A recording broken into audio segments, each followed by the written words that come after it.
It was after 101 Dalmatians that Ken suffered a severe physical calamity threatening not only his career, but his life. I was practically given up for dead after a very traumatic experience that I'd had 15 years ago now, and was unable to move. I had a stroke. I couldn't move. I was paralyzed, of course. I couldn't see. And after being discharged from the hospital, it was hard not to give up. But my wife, bless her soul, she and I had loved this lovely place before, brought me down here in the car, and I was just a lump.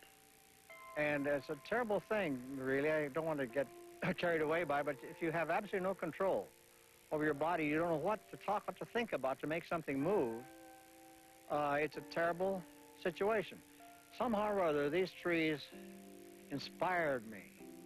The fact if they can do that, if they can manage to contort themselves into these lovely shapes, if they are so strong as to hold themselves at this great weight out at these impossible angles, and they evidence such a love of life, then certainly I could. I didn't actively think these words, but I know that something of that nature must have inspired me, because I was able to actually negotiate with my wife's help 3 steps.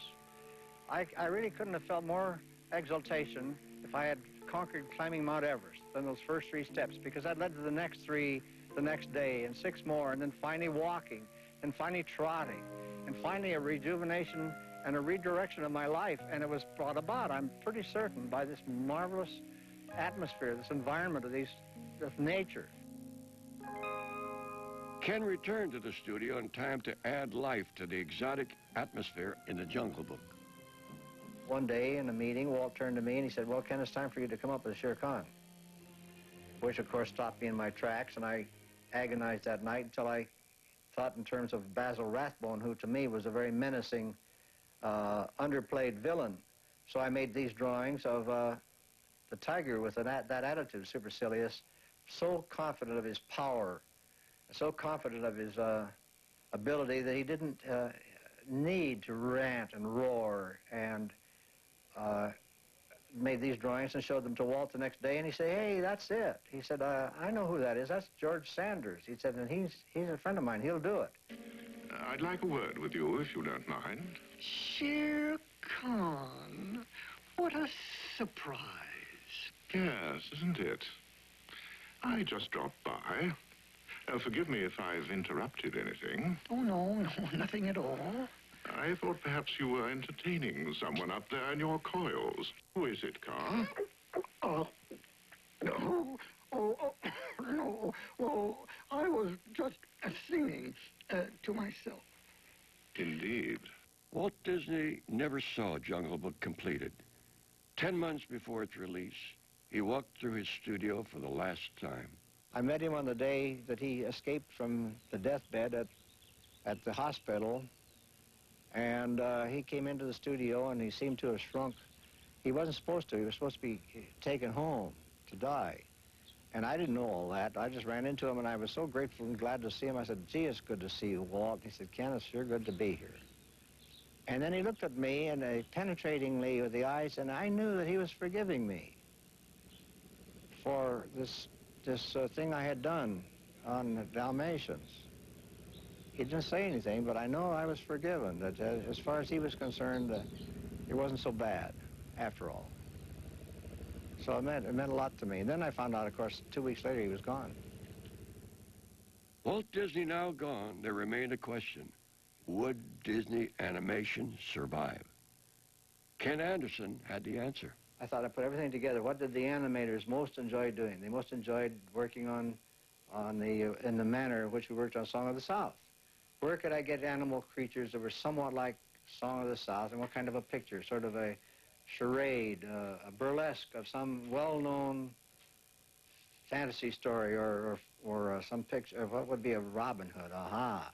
And what is it that an animal would be best suited for but a fox, a wily fox, a little fellow who's being preyed on by the Sheriff of Nottingham, and then I thought King Richard, lion-hearted, the lion, and his sneaky little half-brother, Prince John, who's undernourished lion, and this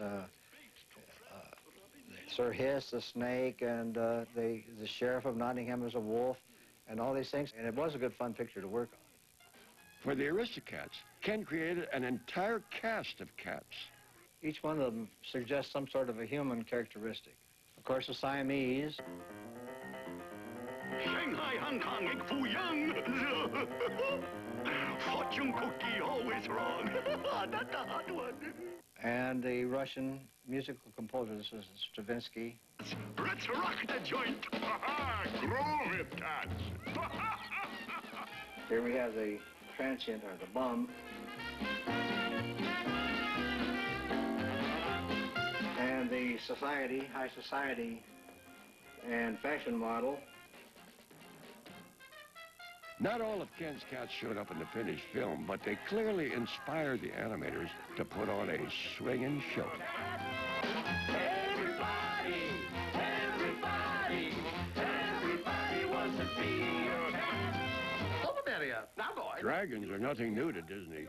Anderson manufactured a different kind of fire breather for Pete's Dragon in 1977.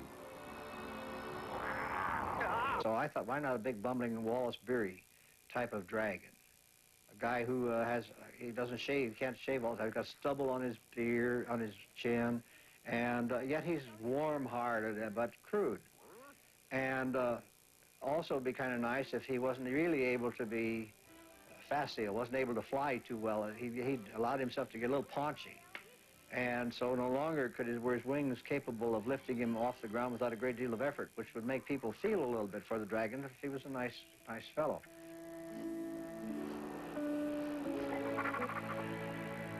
I don't want to play.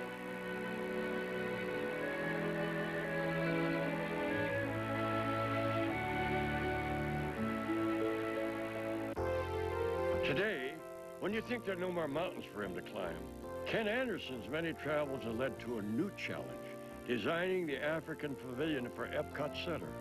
This was born of the African trip, although it had nothing to do with any one thing I actually saw in Africa. This is a summation of all many things from both East Africa and West Africa, which would make and done on purpose that way, so that no one country in Africa could say, hey, that's from Kenya. Here's another view of the Africa Pavilion. Anybody from any part of Africa, from just sub-Sahara to South Africa, could claim that at least one of these buildings is certainly inspired by his area. Of all the faraway lands he has visited, one spot remains most special to Ken Anderson. This is my laughing place. Remember Brer Rabbit, Uncle Remus's Brer Rabbit? Brer Rabbit had a laughing place. Everybody should have a laughing place. This is certainly mine. Filled me with life. These trees, the strength, the grace, the beauty of these California live oak trees is something that just inspires me every minute. In fact, it means life to me. Actually, literally, figuratively, and really means life.